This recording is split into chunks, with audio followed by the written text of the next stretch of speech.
Buenos días mis panas, espero que hoy tengan un excelente día y que estas creepypastas sean de su agrado. Ahora sí, comencemos.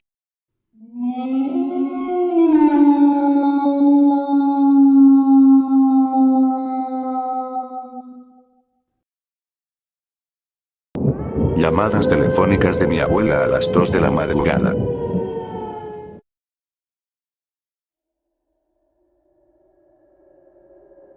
Una tarde de miércoles, mi mamá me llamó para decirme que mi abuela estaba muriendo. No tuve ninguna reacción. No la había visto ni hablado con ella desde que se mudó a Florida cuando yo era adolescente.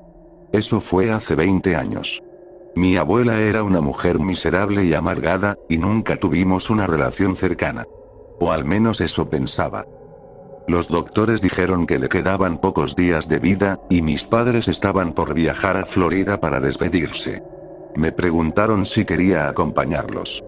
Dije que sí, aunque no tenía nada que decirle.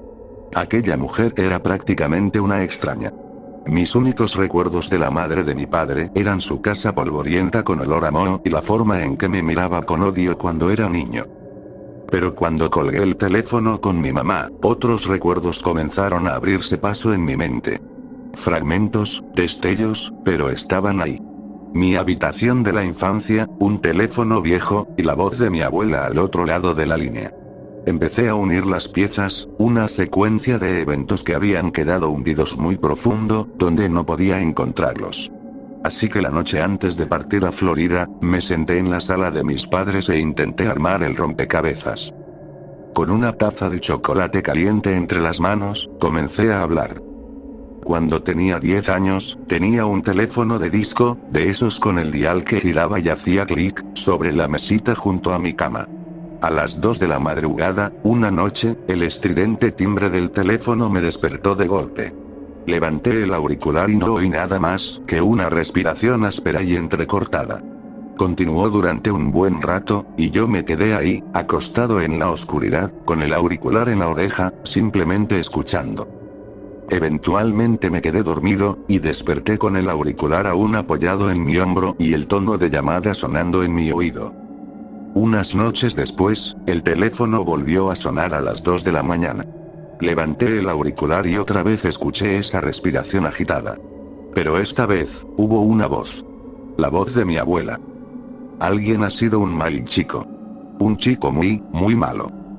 Las palabras salieron lentas, metódicas, como si cada sílaba pesara más que la anterior. Me quedé escuchando en mi habitación oscura y silenciosa, sin poder moverme, sin atreverme a correr con mis padres. Nadie sabe lo que hiciste. Pero yo sí lo sé. La taza de chocolate temblaba en mis manos mientras le contaba a mis padres lo que había oído decir a mi abuela. Los ojos de mi padre estaban perdidos, como si no pudiera creer que su propia madre hubiera hecho algo así. Mi madre me miraba con ojos suplicantes, preguntándose por qué no le conté nada cuando ocurrió. La verdad es que sí había sido un mal chico. Había hecho cosas típicas de un niño travieso de 10 años. Había golpeado a un compañero en el recreo y roto sus lentes. Había robado una barra de chocolate en una tienda. Había hecho trampa en una prueba de ortografía. De alguna manera, mi abuela sabía todo eso. Y recordaba estar acostado en mi cama, con el teléfono pegado a la oreja, deseando que mis padres nunca descubrieran las cosas terribles que había hecho. Porque, de algún modo, aquella mujer horrible y despreciable lo sabía. No estoy seguro de cuántas llamadas fueron. Tal vez un puñado. Pero una noche, unas semanas después de la primera llamada, la situación cambió. Otra vez me despertó el timbre del teléfono en plena madrugada. Levanté el auricular y escuché la respiración ronca de una anciana. Pronto estaré ahí. Sé lo que hiciste. Ven. Ven. Ven. Mi nombre no es Ben, pero en ese momento eso no importaba. El teléfono quedó muerto en mi oído, y entonces noté el silencio absoluto a mi alrededor. Escuché atentamente cada crujido de la casa, cada movimiento del viento entre las ramas afuera de mi ventana, y entonces oí el sonido del picaporte de la puerta principal. Salí sigilosamente de mi habitación y avancé por el pasillo. Me arrodillé en lo alto de las escaleras, mirando entre los barrotes de madera. La puerta principal se abrió unos pocos centímetros, y una mano entró, aferrándose al borde. Me quedé mirando aquellos dedos huesudos, con uñas tan largas que comenzaban a curvarse. Y escuché la respiración. El mismo sonido áspero y gutural del teléfono. Me giré, apoyé la espalda contra las barandas, me abracé a mí mismo y empecé a llorar. Mi padre debió oír mis sollozos, porque de pronto estaba ahí, levantándome y cubriéndome. Recuerdo haber cerrado los ojos con fuerza, sin mirar hacia la puerta. No supe si la mujer de las uñas curvas llegó a entrar o si se desvaneció en la noche. Mi padre me llevó a su habitación y dormí entre mis padres, temblando. Mi historia terminó ahí. Era todo lo que recordaba. Mis padres guardaron silencio hasta que mi mamá habló. Ella recordaba esa noche. Fue la única vez, después de los 5 años, que me metí a su cama. Mi padre, en cambio, seguía ido. Dijo que no recordaba nada, que no recordaba haberme levantado ni llevado a su habitación. Mi madre me puso la mano en el hombro y me dijo que estaba orgullosa de mí por haberlo contado al fin. Yo solo reí suavemente. No era que lo hubiera ocultado todo este tiempo, es que no sabía que esa historia seguía ahí, escondida. Aún así decidimos ir a visitar a mi abuela moribunda. Al final fue mi decisión. Si quería respuestas, no me quedaba mucho tiempo. Miré hacia el futuro y vi una vida llena de dudas, preguntándome cómo alguien podía hacer algo así. No quería vivir así, así que tomé mi única oportunidad de cerrar ese capítulo. Le dije a mi madre, y ella asintió, diciendo que haríamos lo que yo quisiera. Los tres viajamos en silencio. Mi madre mordía su labio inferior y tenía un crucigrama sobre las piernas. En 3 horas no completó más de 5 palabras. Solo giraba el bolígrafo una y otra vez entre sus dedos. Mi padre miraba por la ventana, ausente, como si no estuviéramos ahí. Ninguno de los dos me hizo más preguntas sobre las llamadas. Sentí que mi madre quería hacerlo. Me miraba de reojo, comenzaba a hablar, pero se detenía. Aterrizamos en Florida, tomamos un taxi hasta el hospital, y justo antes de entrar por las puertas corredizas, mi padre se detuvo. Se giró, con los ojos rojos, y comenzó a sollozar. Se derrumbó en una banca y dijo que no podía hacerlo. Que no podía acusar a su propia madre, ni interrogar a una anciana moribunda. Tuve una aventura. Balbuceó. Hace 20 años. Y tuve un hijo con otra mujer, un niño al que ella llamó Ben. Mi madre y yo nos quedamos bajo la sombra del hospital, paralizados.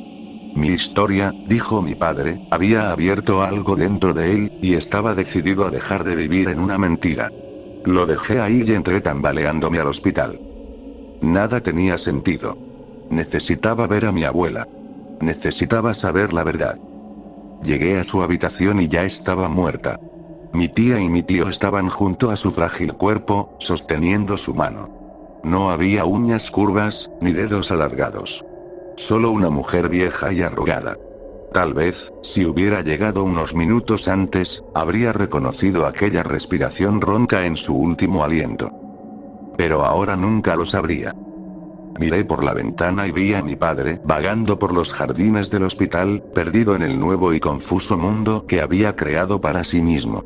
Me pregunté cómo se sentiría guardar un secreto así durante 20 años, y luego liberarlo.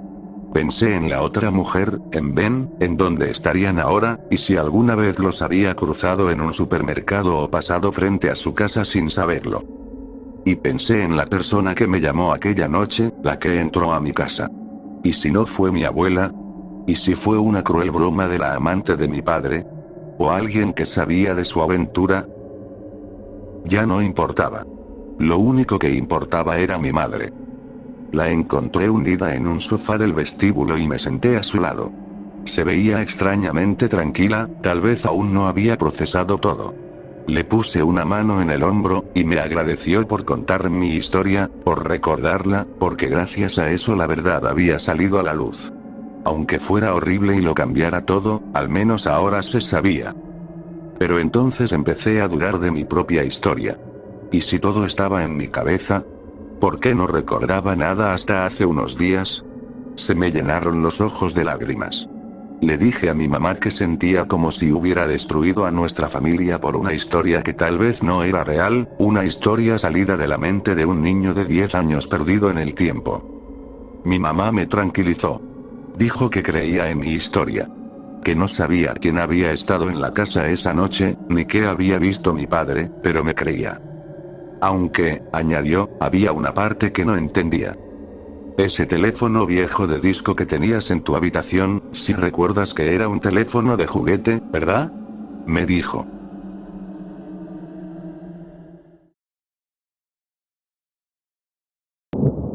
Mato a mi esposa todas las mañanas. La primera vez fue un accidente. Estábamos discutiendo. Todas las parejas discuten, pero esta vez fue diferente. Lucky me gritaba, agitaba las manos frente a mi cara, golpeaba mi pecho con sus puños. ¿Era mi culpa que hubiera despidos en el trabajo? ¿Era mi culpa que ella fuera tan floja como para no buscar empleo? Yo pasaba todo el día frente al computador, de la mañana a la noche, buscando trabajo. ¿Y el estúpido era yo? ¿El fracasado era yo? Le rodeé el cuello con las manos y apreté. Solo un poco, ni siquiera con fuerza. Todo lo que quería era que se callara. Solo quería un poco de paz y silencio, por una vez. Dejó de gritar.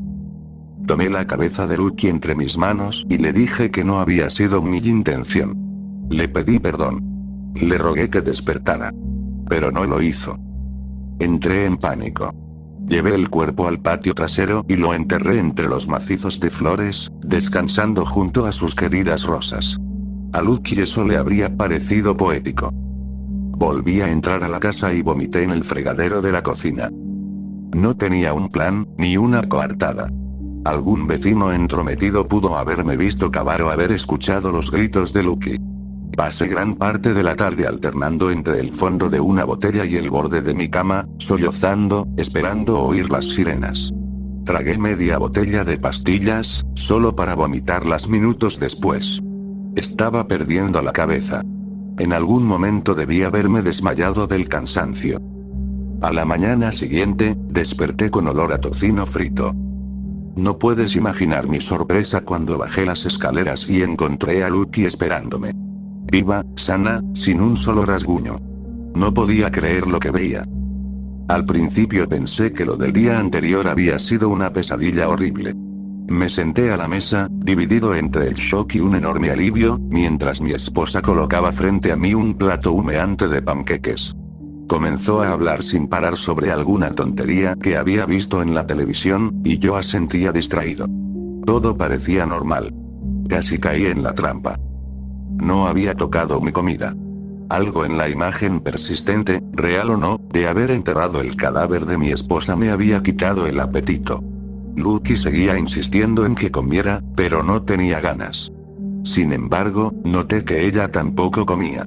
Se lo comenté, pero siguió hablando de televisión como si no me hubiera escuchado. Finalmente, decidí que debía volver a buscar trabajo.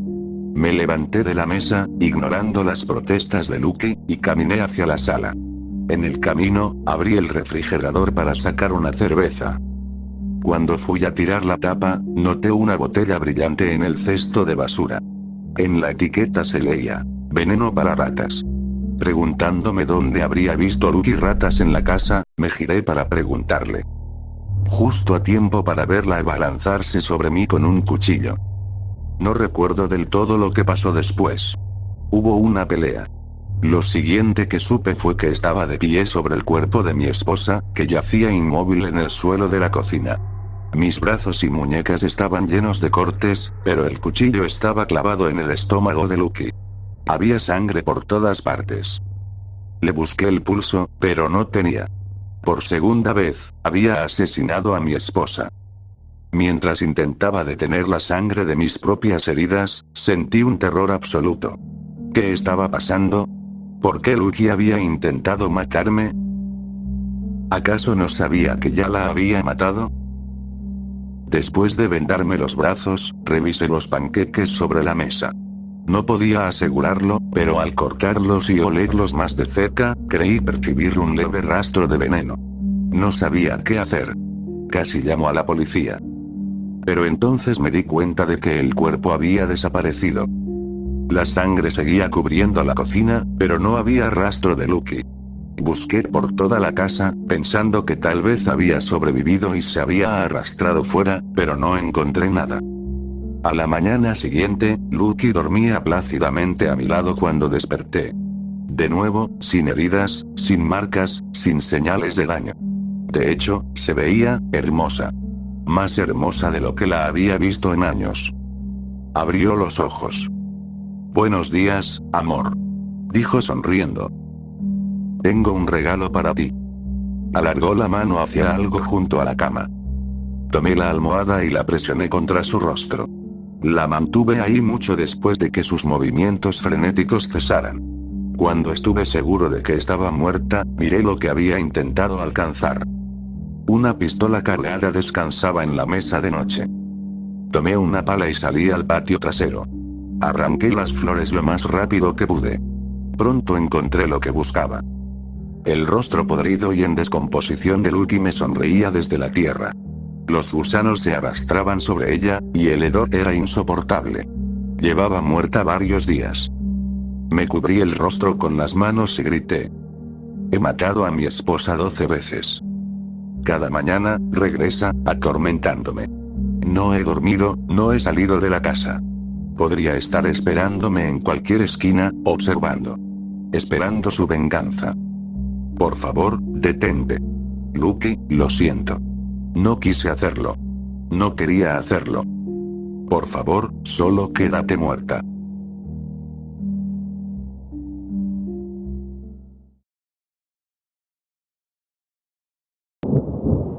La luz roja en el almacén.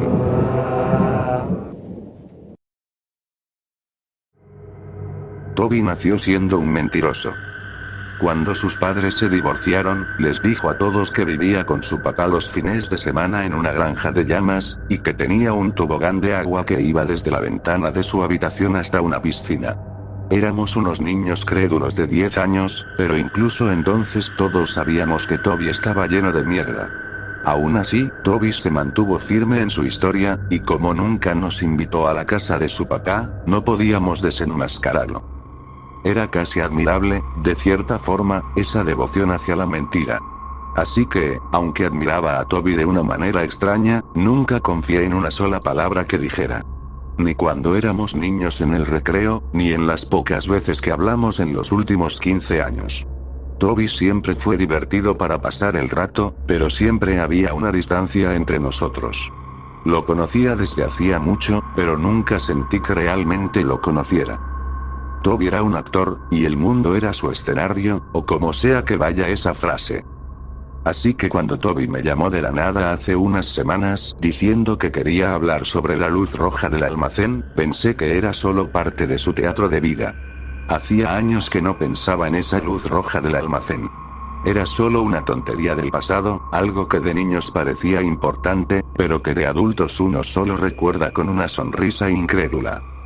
Ahora sé cuán equivocado estaba. Toby sugirió que nos viéramos para tomar algo en nuestro viejo pueblo, aunque ninguno de los dos había vuelto en años. Dijo que era importante, así que manejé 3 horas hasta nuestro antiguo territorio. Nos sentamos frente a frente en un pequeño cubículo de un bar deteriorado, y de inmediato noté que Toby se veía distinto. No solo más viejo, sino gastado. Nervioso, pero no del tipo que tartamudea o suda. Toby se veía como un hombre que creía que lo estaban siguiendo. Casi sonreí.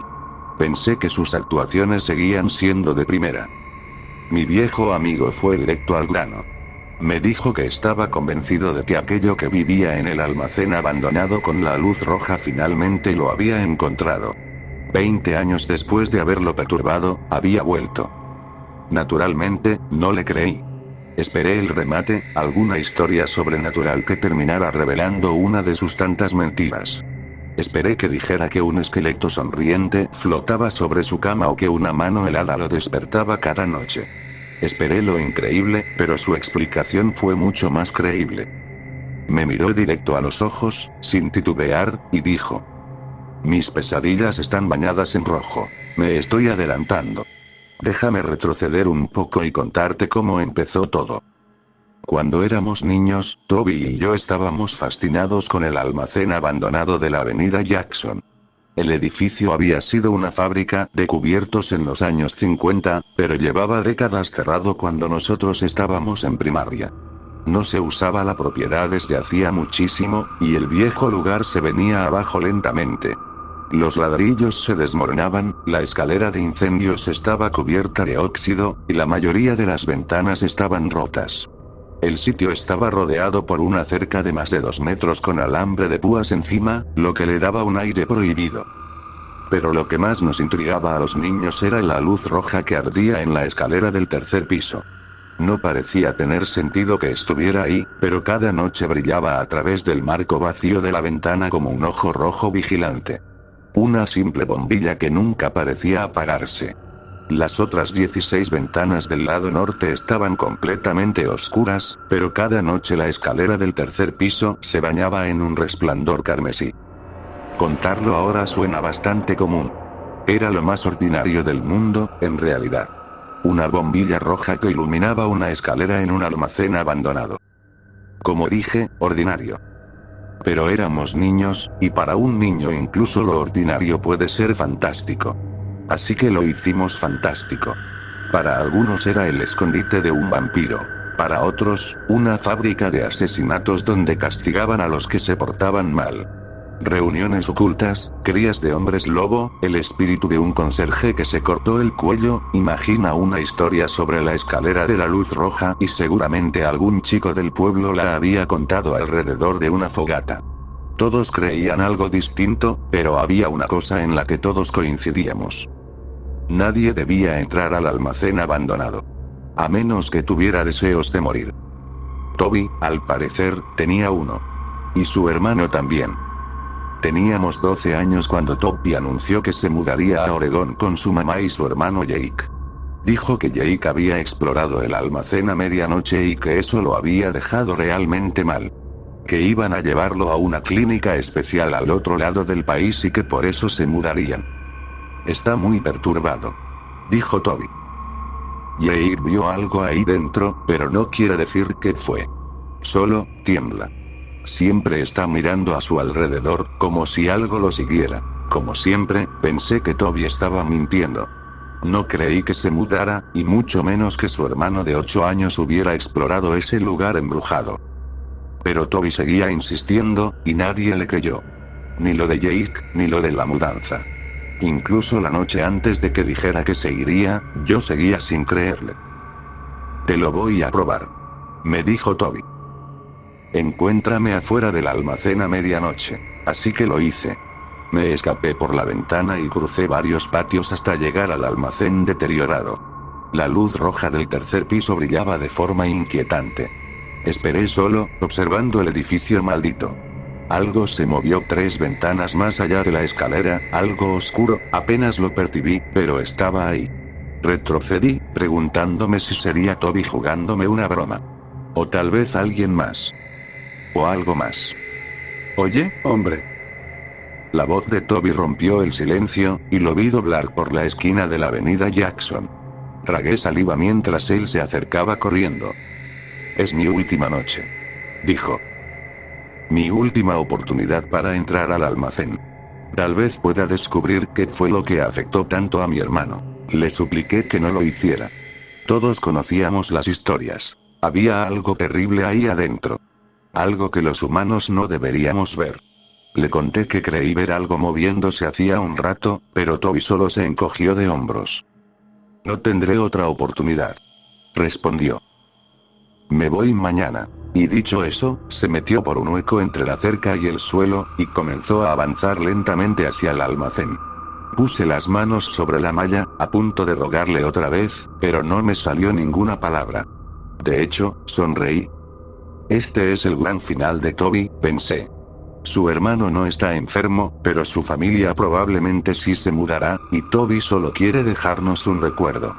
Si Jake realmente hubiera quedado traumatizado, no había forma de que Toby entrara al mismo lugar. Nos estaba engañando, otra vez. Me vino a la cabeza una frase que mi papá solía usar para referirse a algún tipo en el trabajo que siempre llevaba las bromas demasiado lejos. Un showman hasta el final. Murmuré para mí. Vi a ese magnífico mentiroso colarse por una ventana rota del primer piso, y luego desaparecer. No escuché sus pasos, solo los grillos en la noche suburbana. La luz roja palpitaba. Después de unos minutos vi una silueta en la escalera del primer piso. Podía ser Toby, o podía ser otra cosa. Momentos después, otra figura oscura apareció en la escalera del segundo piso y luego desapareció. Los segundos se hicieron eternos. Aunque fuera la mejor actuación de Toby, no debería estar ahí. Lo que hacía era un suicidio, cualquier niño del pueblo lo diría. La luz roja latía, y esperé a que apareciera en la escalera del tercer piso. Los peores escenarios cruzaron mi mente. Un loco encapuchado con un cuchillo, una mujer desgreñada con un vestido blanco y piel pálida. Imaginé sangre saliendo por la ventana como una niebla roja que se disolvía en el aire. Sacudí la cabeza para quitarme esas ideas, y entonces lo vi. Toby, de pie en el marco vacío de la ventana. Estaba seguro de que era él. Llevaba la sudadera con Force Football en la espalda. Esperé que volteara, que levantara el pulgar o hiciera alguna mueca graciosa. Pero no hizo nada. Solo se quedó ahí, de espaldas a mí, mirando algo invisible. Estaba bañado en rojo. Quise gritarle, pero no pude. Solo susurré su nombre tan fuerte como pude, tratando de llamar su atención, pero o no me escuchó, o no podía voltearse. El estallido de un foco me hizo saltar, y escuché cómo los pedazos de vidrio caían al suelo dentro de ese monstruo de ladrillo y cemento frente a mí. La luz roja de la escalera se apagó. No quedó más que oscuridad en el almacén, y ya no pude ver a mi amigo. Estaba paralizado. Mis pies parecían enraizados al suelo. Me aferré a la reja, y aunque esa noche me quedé en la cama con marcas rojas en la mano y los dedos adoloridos de tanto apretar el metal, en ese momento no sentí el dolor. Esperé escuchar a Toby gritar, o verlo salir corriendo, pero no pasó nada. No sé cuánto tiempo estuve ahí, pero al final me encontré en el suelo. Abracé mis piernas contra el pecho y empecé a mecerme. Pensé en correr por ayuda, y también en entrar a buscarlo, como si fuera el héroe de una película, pero en vez de eso solo me quedé ahí, acurrucado, como un cobarde. Mientras me balanceaba en la vereda, maldecía el nombre de Toby y al mismo tiempo le pedía perdón. Sentía que lo que fuera que le estuviera pasando en ese almacén era mi culpa, que probablemente decía la verdad. Que su hermano sí había entrado en ese lugar maldito, y que Toby solo trataba de arreglar las cosas a su manera. Y debía haberlo detenido. El sonido del cerco sacudiéndose me devolvió a la realidad. Toby salió arrastrándose por el hueco de la reja y se puso de pie. Corrí hacia él y lo abracé. ¿Qué diablos pasó ahí dentro?, le dije. Toby negó con la cabeza. No vi nada. Nada en absoluto. Pero te vi mirando. No vi nada, repitió. Había miedo en su rostro. Como siempre, pensé que mentía. Que sí había visto algo. Caminamos en silencio hasta casa, y Toby se mudó al día siguiente. No sé cuándo reemplazaron la luz roja, porque no me atreví a pasar cerca del almacén por semanas. Pero cuando por fin reuní el valor para hacerlo, la luz roja estaba de vuelta. No sé quién la cambió. Vi a Toby de vez en cuando durante la secundaria. Venía a visitar a su papá unas pocas veces al año, y a veces me llamaba. Otras no. Pero nunca hablamos de la luz roja del almacén. Ni una sola vez. Toby solo contaba mentiras sobre su nueva vida. Que su mamá salía con una estrella de cine, o que había diseñado un software que iba a vender por millones. Yo siempre seguía el juego. Con el tiempo crecimos, y nos fuimos distanciando. Pero el recuerdo de aquella noche antes de que se mudara seguía vivo en mi cabeza, aunque mi forma de verlo cambió. Lo que antes me parecía algo sobrenatural y macabro se volvió, con los años, simple imaginación de niños. Dejé de creer que Toby hubiera visto algo ahí dentro. Solo era Toby, el gran mentiroso. Otra de sus bromas. Ya de adulto, me sentía idiota por haber creído eso alguna vez. Pero sentado frente a él tantos años después, en el bar de nuestro viejo pueblo, volví a dudar. Toby se veía tan sincero, tan dolido, tan quebrado, que no pude evitar tomarlo en serio. ¿Cómo puedo ayudarte?, le pregunté. ¿Hay algo que pueda hacer? Toby negó con la cabeza. No hay nada que nadie pueda hacer. Supongo que solo quería hablar de eso, nada más. Por favor, dime. Hace 20 años, frente a ese almacén, dijiste que no viste nada. Pero esta noche dijiste que perturbaste algo. Si te encontró, tenemos que hacer algo. No sabía ni qué quería decir con eso. Todo sonaba ridículo. Toby miró hacia la nada y dio un largo trago a su cerveza. ¿Qué viste en ese almacén?, le pregunté. Toby bajó la mirada hacia su vaso. Sus dedos jugaron con el cristal. Pensó en mi pregunta durante un buen rato. No vi nada, dijo al fin. ¿Podemos hablar de otra cosa? Charlamos un rato sobre tonterías. El trabajo, películas, deportes, hasta que Toby atendió una llamada y dijo que tenía que irse. Nos dimos la mano y se fue. Terminé mi cerveza y caminé al estacionamiento. Encendí el motor, salí a la carretera, pero enseguida di la vuelta. La curiosidad me ganó. Conduje los 10 minutos hasta la avenida Jackson. Imaginé el viejo almacén tal como lo recordaba, con la luz roja brillando como un faro del miedo. Pero no estaba. No había luz roja. El almacén era solo un montón de escombros. Apagué el auto y bajé. Caminé hasta la reja y la agarré igual que aquella noche, aunque esta vez era un hombre adulto. Al ver el terreno cubierto de ladrillos rotos y pedazos de concreto, tuve la sensación de que el edificio nunca había existido. Lo que de niño había sido tan real ahora parecía un recuerdo falso, una historia inventada. Me sentí tonto otra vez, y me pregunté si Toby no me había estado engañando una vez más. Tal vez me llamó solo para reafirmar su título de Toby el embaucador. Toby el estafador. Seguramente estaba riéndose en su carro, pensando que me había tomado el pelo otra vez. Era lo suyo. Esa noche mis sueños se tiñeron de rojo. En la pesadilla, yo era Toby, paralizado en esa escalera. Frente a mí, sentado en un peldaño, había un hombre con una barba descuidada, rodeado de cubetas llenas de sangre y restos de animales. El hombre levantó la cabeza y su rostro burbujeó, como si lo hubieran quemado sobre una hornilla. Mostró los dientes, y de su boca goteaban trozos de carne y mucosidad. Nunca le digas a nadie lo que viste aquí, muchacho, gruñó. El foco rojo estalló, y desperté empapado en sudor. Me lavé la cara con agua fría y maldije a Toby por haberme devuelto esas pesadillas. Al final, era culpa suya que hubiera revuelto todos esos recuerdos. Aún así, no pude evitar sonreír. Probablemente eso era justo lo que quería. Toby el tramposo. Pensé que ahí terminaba todo. Mi vida siguió normal. No más sueños rojos, ni historias sobrenaturales. Solo la monotonía de siempre. Trabajo, comida, sueño. Lo de todos los días. La llamada llegó unas semanas después. Era el hermano de Toby. Me dijo que Toby había muerto. Los doctores dijeron que fue un aneurisma cerebral. Lo vi. Me dijo Jake por teléfono. Tenía la boca abierta y los ojos congelados del miedo. Era como si hubiera visto algo que no debía ver. Suena raro, pero ¿sabes en qué pensé apenas lo vi?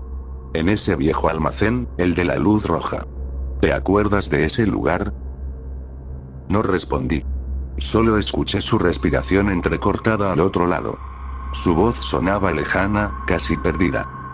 Los ojos congelados del miedo. Repitió Jake. Creo que sé exactamente cómo se sintió.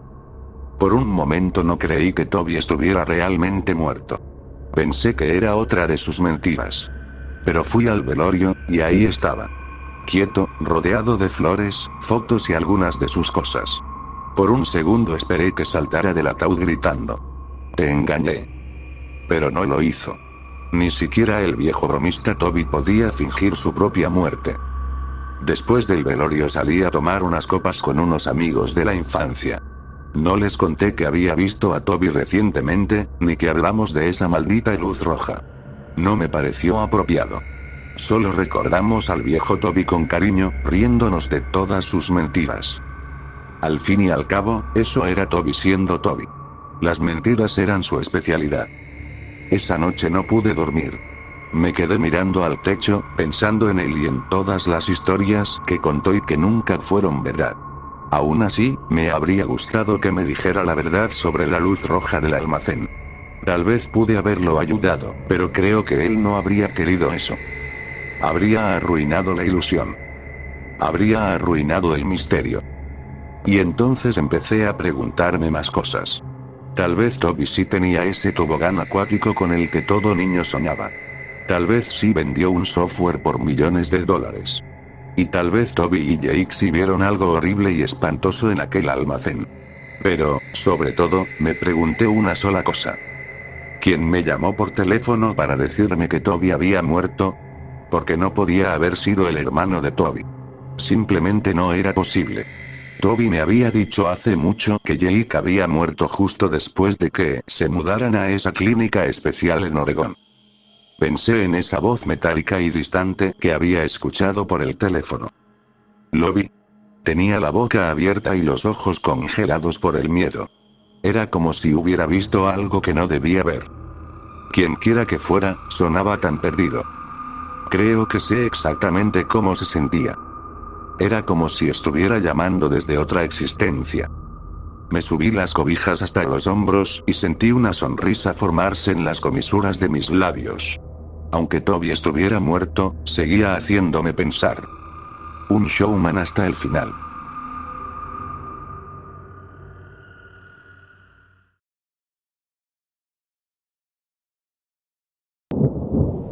Fui secuestrada por un hombre que seguía órdenes de una voz.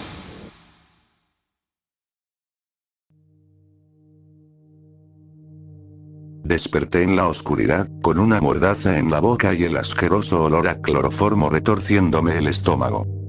Estaba tendida en lo que parecía ser un sótano, apenas una rendija de luz se colaba por algún punto, y todo alrededor se veía viejo, húmedo.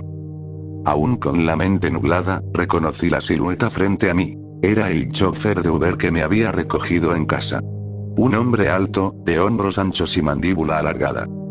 Lo primero que salió de mi boca cuando me quitó la mordaza fue: ¿qué quieres de mí? Solo necesito mantenerte aquí, dijo, con la voz temblorosa, entrecortada. Pan me obligó. No me olvides, señorita Sara. Por favor. Las lágrimas le corrían por la cara. Antes de que pudiera hacer otra pregunta, cerró de golpe la pesada puerta de metal y la aseguró con llave. Me quedé ahí, sola.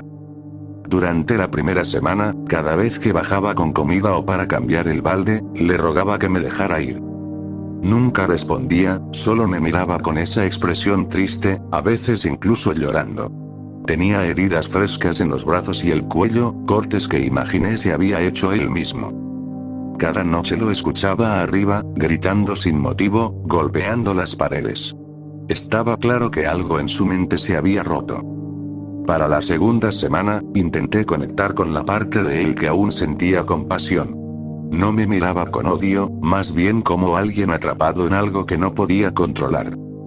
Le dije que olvidaría el secuestro, que lo visitaría, que hablaríamos, que lo ayudaría a entender lo que le estaba pasando.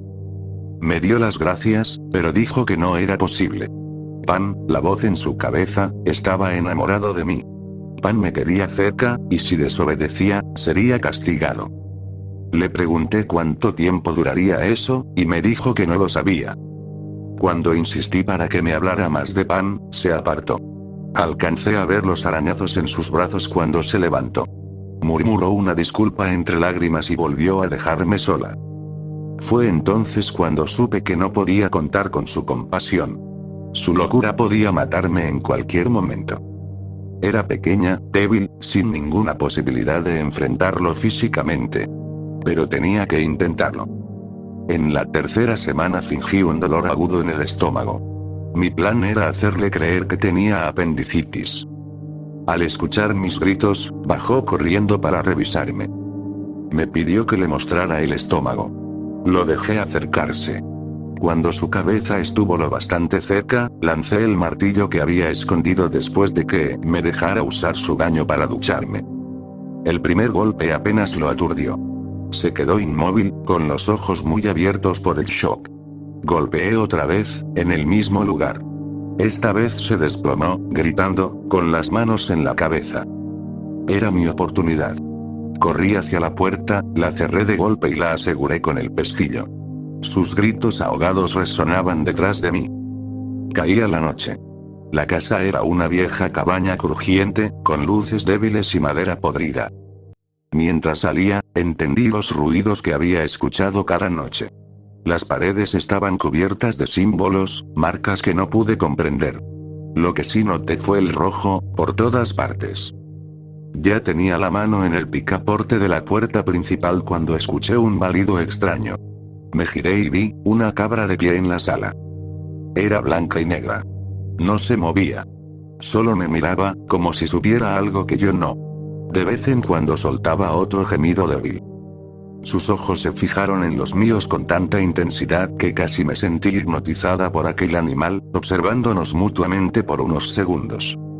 Lo que me sacó de ese trance fue verlo alzarse sobre las patas delanteras y comenzar lo que solo puedo describir como una grotesca metamorfosis. Algo que jamás podré borrar de mi mente. Su cuerpo se torció, las pezuñas se estiraron y transformaron en brazos, su torso se deformó mientras gritaba. No era el sonido de un animal, sino el de alguien atrapado en un dolor insoportable. Ahí fue cuando el pánico me dominó por completo. Corrí por la casa y salí por la puerta, corriendo por el camino de tierra con toda la desesperación que tenía, hasta alcanzar una calle transitada, donde una familia detuvo su auto y llamó a la policía. Esa misma noche, 3 patrullas fueron a la cabaña. No encontraron ninguna cabra. Solo hallaron al hombre que me había tenido cautiva. Su cuerpo estaba destrozado, con los órganos esparcidos por todo el sótano donde yo lo había encerrado. Ningún investigador logró explicar qué había ocurrido. Por mi parte, intento volver a vivir. Estoy en terapia, tomando medicación para controlar los ataques de pánico que vinieron después. Pero lo más difícil sigue siendo dormir. Cada noche despierto empapada en sudor, atormentada por aquel grito.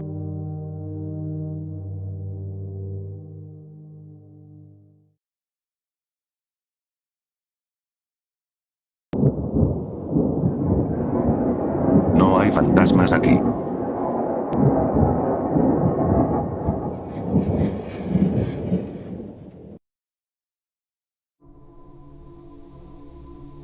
Jeremiah me empujó la cámara en la cara y yo de inmediato la aparté.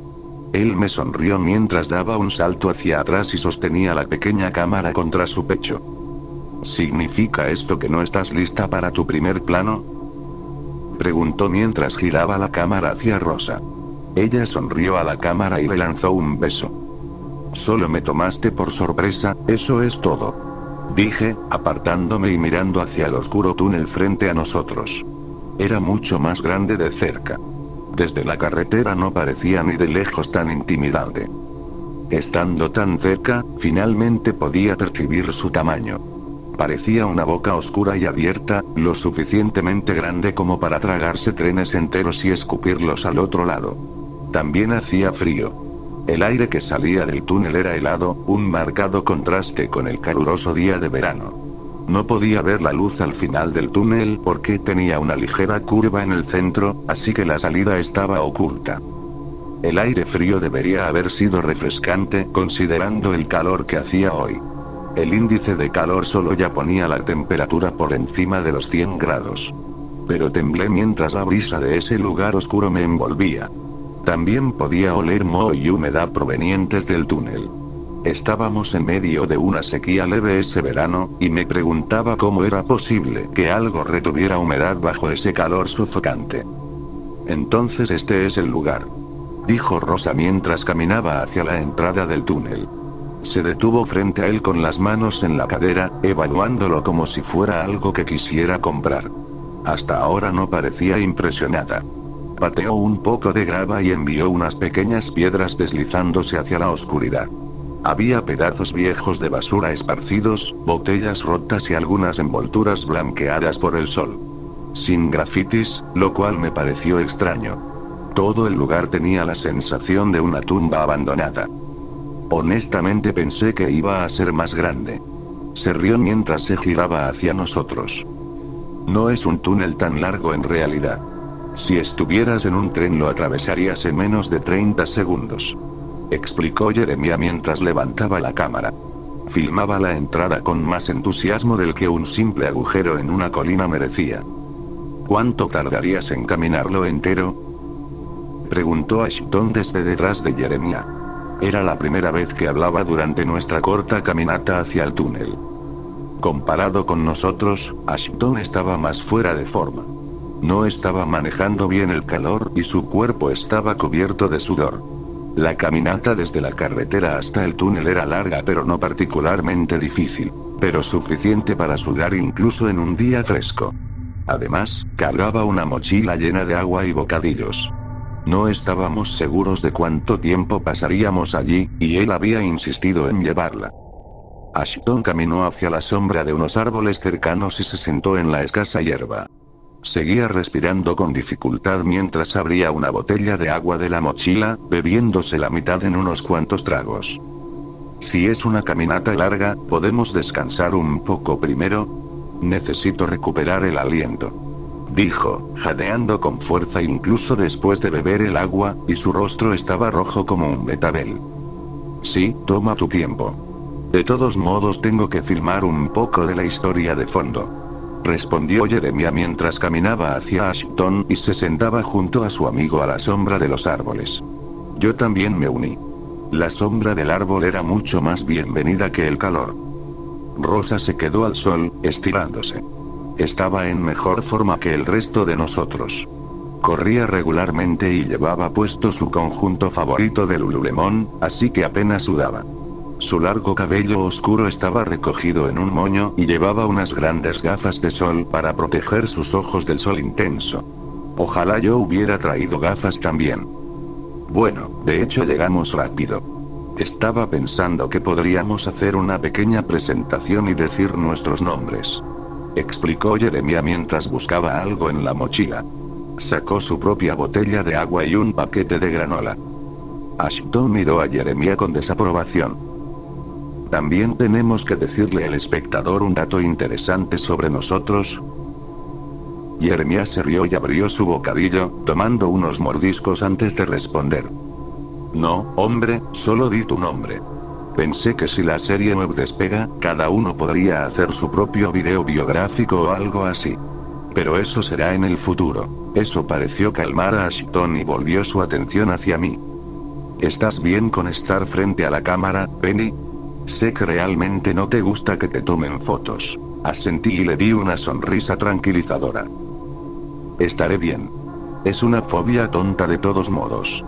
Puedo sonreír para la cámara, no me va a matar. Rosa se acercó por detrás y me dio una palmada juguetona en el hombro mientras se sentaba a su vez a la sombra. Eso es bueno. Normalmente es como sacarte dientes lograr que te tomes una selfie conmigo. Dijo, dándome una mueca antes de sacar su propia botella de agua de la mochila. Bueno. Dije, empezando a sentirme cohibida. Es hora de superarlo. Especialmente si voy a salir en una serie wow. Rosa me sonrió y se quitó las gafas de sol, guiñándome un ojo mientras se sentaba junto a Jeremiah. ¿Por qué trajiste la cámara, Jeremiah? Todos tenemos teléfonos y podríamos filmarnos con ellos. Lo empujó juguetonamente mientras miraba la cámara en su regazo. Tengo una cámara porque todo buen cineasta necesita una cámara, no siempre puedes depender de los teléfonos. Y además, añadió sonriendo. Estaba en oferta. Ver a todos mis amigos comiendo y bebiendo agua me hizo darme cuenta de que también tenía hambre. De todos modos era buena idea mantenerse hidratada. Tomé mi propia botella de agua y unas papas fritas. Bebí la mitad de la botella antes de abrir la bolsa de papas. Estaba más sedienta de lo que había pensado. Entonces, este es el plan. Comenzó Jeremiah mientras masticaba la granola. Después de nuestro pequeño descanso, haré la introducción de la historia, luego ustedes se presentan. Después filmamos mientras caminamos hacia el túnel. Suena bien, dijo Ashton con la boca llena. Ya había empezado con su segunda bolsa de papas, mientras Rosa comía delicadamente una barra de proteína. Jeremiah aplaudió, quitándose las migajas de granola de las manos antes de volver a levantar la cámara. Bueno, que empiece esta fiesta de fantasmas. Se puso de pie y caminó de nuevo hacia el sol, sosteniendo la cámara frente a su rostro mientras comenzaba a filmar. No es realmente una fiesta de fantasmas, ¿verdad, Penny? Quiero decir, nunca hubo pruebas de que el túnel estuviera encantado. Me preguntó Rosa. Negué con la cabeza. Realmente nunca se ha confirmado que esté encantado. Nunca hubo muertes durante la construcción del túnel. Lo que realmente lo hizo famoso fueron las desapariciones. Excepto por Jeremiah, yo era la que más sabía sobre el túnel. Lo había ayudado con su investigación en línea. Y cuando Internet dejó de dar resultados, fui yo quien revisó libros antiguos y microfichas en la biblioteca. Ashton resopló. No es que realmente puedan confirmar que un lugar esté encantado, ¿verdad?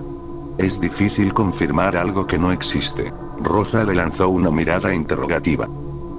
Si no crees en estas cosas, entonces ¿por qué ayudas a Jeremiah? Ashton se encogió de hombros. Porque es algo que hacer.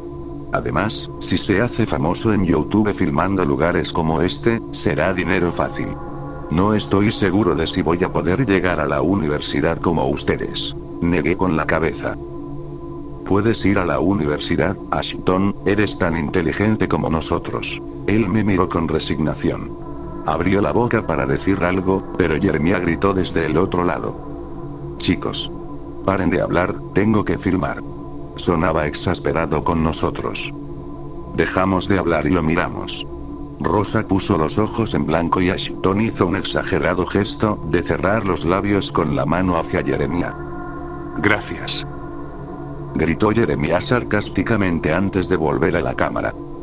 Sonriendo frente a la cámara, Jeremiah comenzó su introducción. Hola, mis espectros. Bienvenidos a mi nuestro culto online. Conducido por mí, su amigo Jeremiah. Sonrió ampliamente a la cámara mientras hablaba sin parar en su introducción. Para sus oídos, estoy segura de que se sentía confiado. Para mí, sonaba como un vendedor de autos tratando de venderme un Toyota usado. El túnel Carter se completó en 1933, justo en medio de la Gran Depresión. Como la gente necesitaba trabajo bueno y confiable, no faltaron obreros ansiosos por ganar un salario. Jeremiah levantó una fotocopia de un artículo del periódico local. Mostraba una gran foto en blanco y negro del túnel a medio construir. En primer plano estaba el señor Carter, en cuyo honor se nombró el túnel.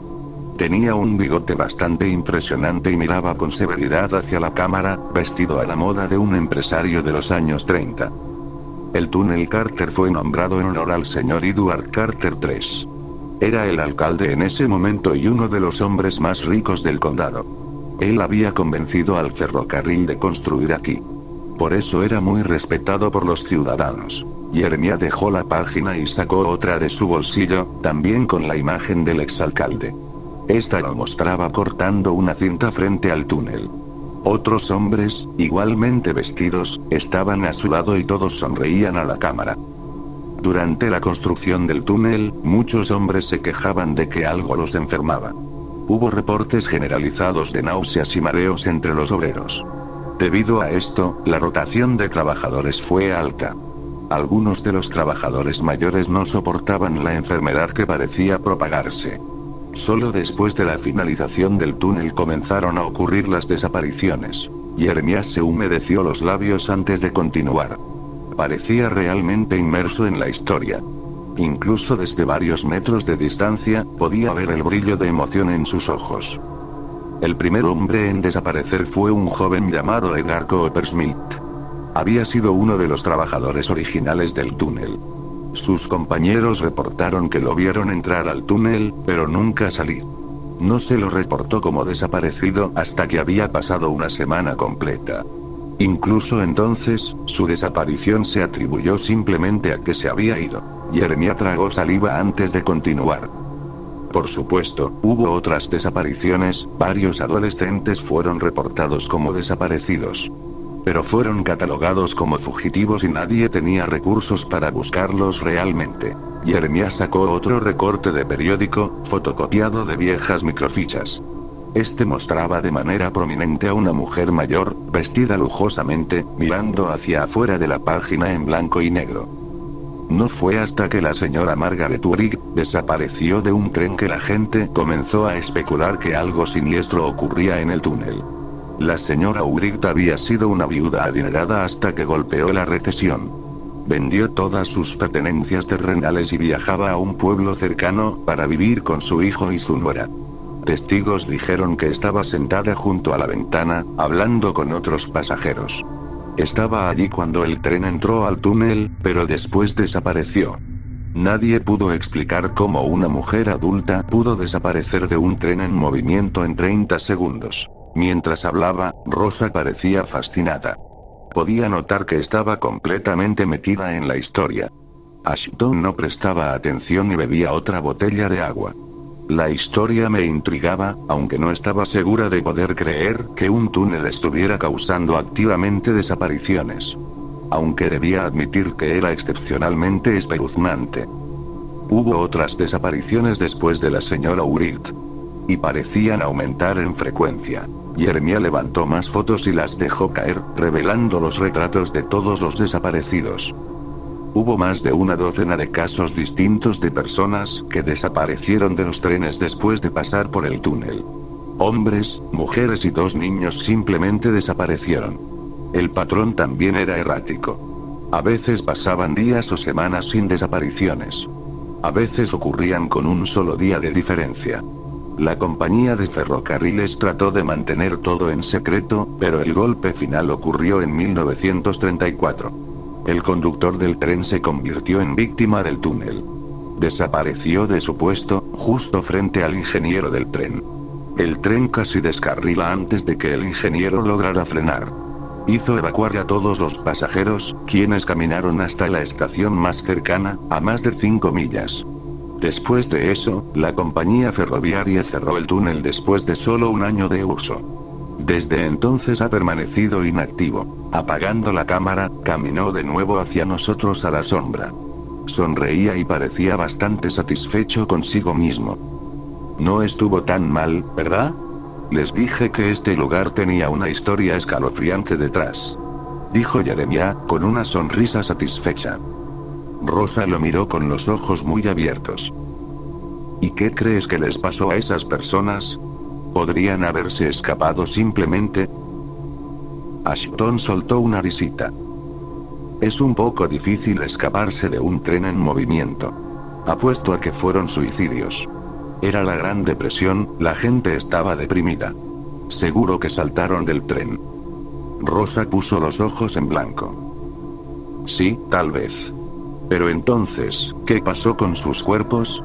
No podían hacer que sus propios cuerpos desaparecieran.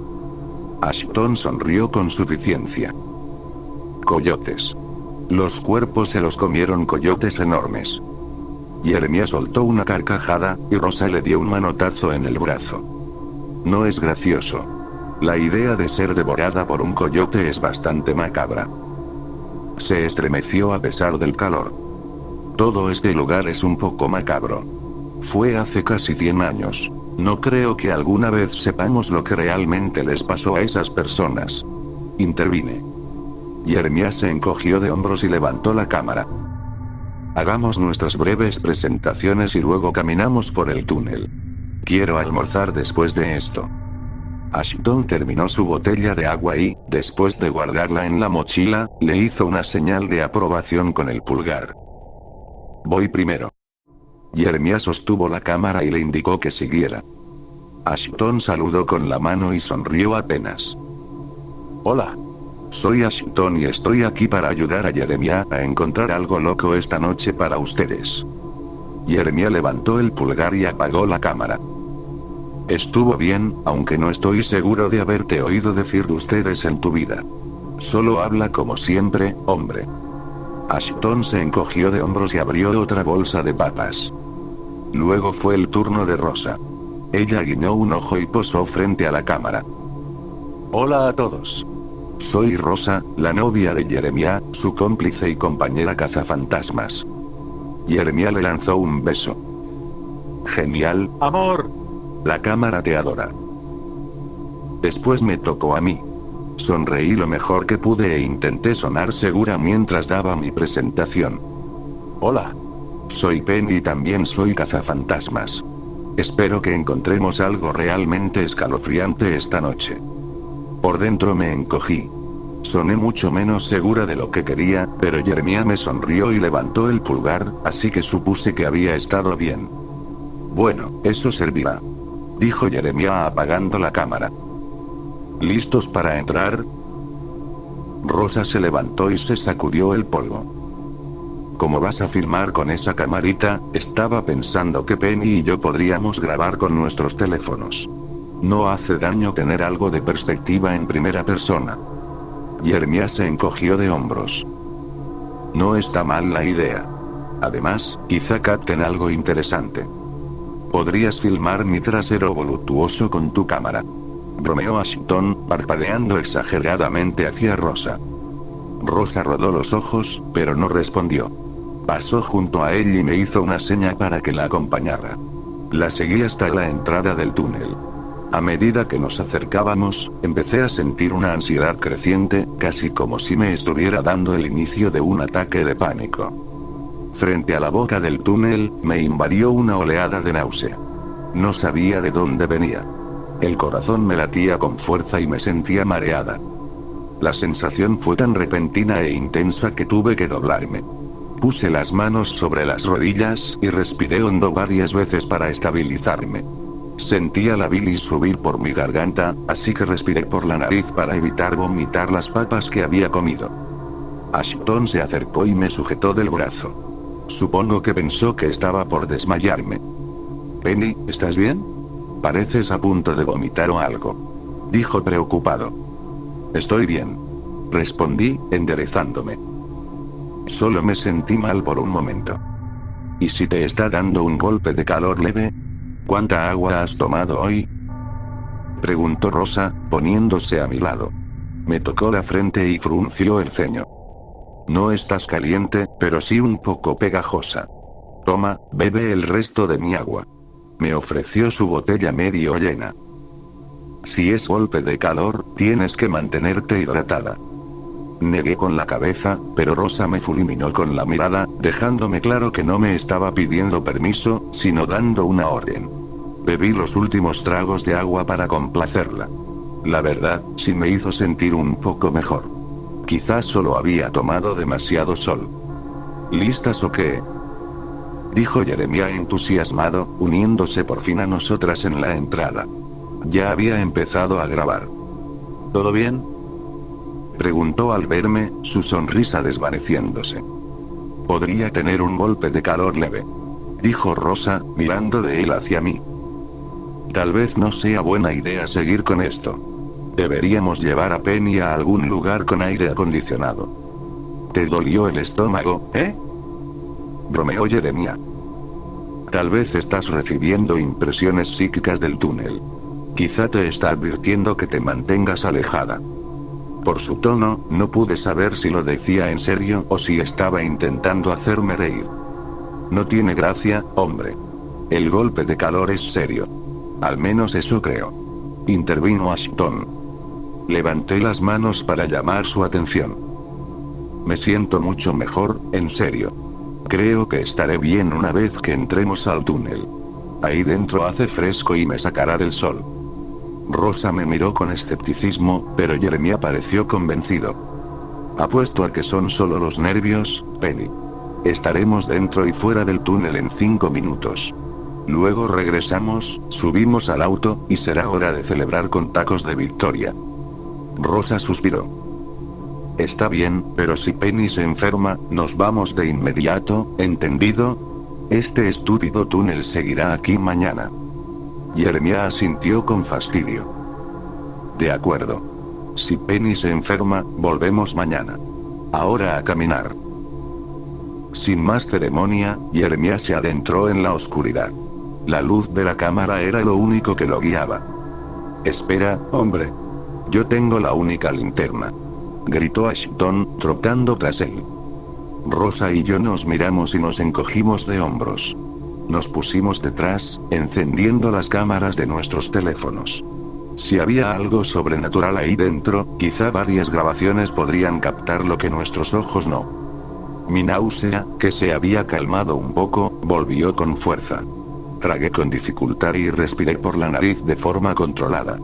El aire olía viejo y muerto, como abrir un baúl lleno de ropa antigua y oler el polvo y la descomposición. También había un hedor húmedo y mohoso que me recordó a perros mojados. Aceleré el paso. Si caminábamos más rápido, saldríamos antes de ese lugar. Rosa me tocó suavemente el hombro. ¿Sigues bien, Penny? Susurró en la oscuridad. No podía verla en absoluto. La negrura del túnel lo envolvía todo. Estoy bien. Le respondí con dificultad. Solo quiero salir de este apestoso lugar. Rosa soltó una risa baja. Tú y yo pensamos igual. Este sitio da miedo por dentro. Seguimos caminando. Adelante, Jeremiah hablaba a la cámara mientras Ashton comentaba de vez en cuando. Sus voces resonaban en el vacío, pero yo no prestaba atención. Rosa guardó silencio. Yo tampoco quería abrir la boca por miedo a perder el control. De pronto, vi la luz al final del túnel. Debíamos haber pasado la curva, lo que significaba que casi salíamos. No quería estar ahí ni un segundo más, así que eché a correr, pasando a los chicos en mi carrera hacia la salida. «Hey, Penny, más despacio. ¿Cuál es la prisa? Ya casi salimos», gritó Jeremiah tras de mí. Salir a la luz del sol fue como renacer. El calor y la claridad me golpearon de lleno, y se sintieron casi reconfortantes después del olor mohoso del túnel. Inhalé una bocanada profunda del aire caliente de verano, y enseguida me doblé y vomité sobre la grava. Los chicos salieron de la oscuridad riendo, pero al verme vomitar se acercaron de inmediato. Ashton me puso una mano en la espalda. «Penny, lo siento, no debimos entrar. ¿De verdad estás enferma?», dijo, dándome palmaditas en la espalda para consolarme. Cuando logré incorporarme, miré a Jeremiah. Seguía grabando, con una sonrisa en la cara. ¿En serio acabas de filmarme vomitando papas, Jeremiah? Eso es asqueroso. Intenté fulminarlo con la mirada, pero después de vaciar el estómago me sentía débil. Seguro mi expresión no fue muy intimidante. «Lo siento», dijo, apagando la cámara. No parecía arrepentido en absoluto. «Prometo no poner eso en la versión final del video». «Vaya, Jeremiah, todo un caballero», murmuró Ashton con sarcasmo. Seguro estaba tan harto de su actitud como yo. Entonces Jeremiah se puso serio de repente. «¿Dónde está Rosa?», preguntó, mirando alrededor y luego hacia el túnel. «Estaba justo a tu lado, ¿no, Penny?», asentí, sintiendo un escalofrío. «Sí, estaba justo detrás de mí», respondí débilmente. Me giré hacia la boca del túnel, esperando verla salir de las sombras. Pero no apareció nadie. Jeremiah regresó hasta la entrada, se llevó las manos a la boca y gritó: «Rosa». Lo único que escuchamos fue el eco de su voz rebotando entre las paredes. Tal vez ya dio la vuelta y regresó por el otro lado. Quizá quiso adelantarse y llegar primero al auto, dijo Ashton, aunque no sonaba muy convencido. Jeremiah asintió, pero su expresión decía otra cosa. «Sí, vamos al frente, quizá la encontremos ahí». El camino de regreso se sintió más corto, y esta vez fuimos los tres juntos, caminando hombro con hombro. Me apoyé en el hombro de Ashton para no perder el equilibrio. Me sentía bastante mareada. Al salir de nuevo a la luz, no había rastro de Rosa. Jeremiah tenía el rostro pálido, con una expresión de pánico. Ya ni siquiera se molestaba en grabar. Caminamos alrededor, buscando detrás de los arbustos y árboles, pero Rosa no estaba en ninguna parte. A menos que se estuviera escondiendo a propósito, deberíamos haberla visto. Está bien. Tenemos que volver a entrar al túnel. Tal vez cayó en un agujero o algo así. Si no la encontramos, llamaremos a la policía. Jeremías se pasaba las manos por el cabello, nervioso. Tiene que estar cerca, añadió, mirando hacia el túnel. Marqué el número de Rosa, esperando que contestara. Sonó varias veces antes de pasar al buzón de voz. El hecho de que no respondiera era grave. Rosa jamás me ignoraría. Y definitivamente no era del tipo de persona que haría una broma así. Así que volvimos al túnel. Ashton alumbraba cada rincón con su linterna. Revisamos el suelo buscando algún hueco donde pudiera haber caído. Jeremiah y yo usamos la luz de nuestros celulares para ayudar. Buscamos lo mejor que pudimos, pero tuvimos que aceptar la verdad. Rosa ya no estaba ahí. Llamamos a la policía. Jeremiah estaba histérico para entonces. Gritaba su nombre una y otra vez, pero no servía de nada. Los policías fueron mucho más organizados. Montaron un perímetro y coordinaron un grupo de búsqueda. En un pueblo pequeño como el nuestro, una desaparición era algo enorme. Docenas de voluntarios llegaron con linternas para ayudar. Peinaron el túnel de un lado a otro, gritando el nombre de Rosa tantas veces que los ecos se mezclaban hasta volverse ininteligibles. También registraron los alrededores. Lo único que encontraron fue su celular, aún dentro del túnel, justo donde la habíamos perdido. Pronto empezaron los rumores. Algunos decían que era una maldición que había vuelto para reclamar más vidas. Otros aseguraban que se trataba de un asesino en serie que secuestraba gente. Y hubo quienes creyeron que Jeremiah, Ashton y yo le habíamos hecho algo a Rosa. Al final, nos exoneraron. Las grabaciones de la cámara de Jeremiah y las nuestras demostraron nuestra inocencia. El video recuperado del teléfono de Rosa fue lo que nos salvó. En él se veía a los tres caminando delante de ella, hasta que de pronto la cámara caía al suelo. Incluso se escuchaban nuestras voces buscándola después. Era como si simplemente hubiera dejado caer el teléfono y seguido caminando hacia la oscuridad. Tras eso, las autoridades la catalogaron como una fugitiva. Los padres de Rosa nunca nos creyeron. Un día, su padre me siguió mientras hacía unos mandados en el pueblo. Me enfrentó apenas bajé del auto, exigiendo saber qué había hecho con su hija. Cuando seguí jurando que no sabía nada, me dio un puñetazo directo en la cara, tan fuerte que me hizo chocar contra el auto y me dejó la nariz sangrando. Un transeúnte intervino y lo alejó de mí. Llamaron a la policía, y mis padres me rogaron que presentara cargos, pero no lo hice. Me dio pena.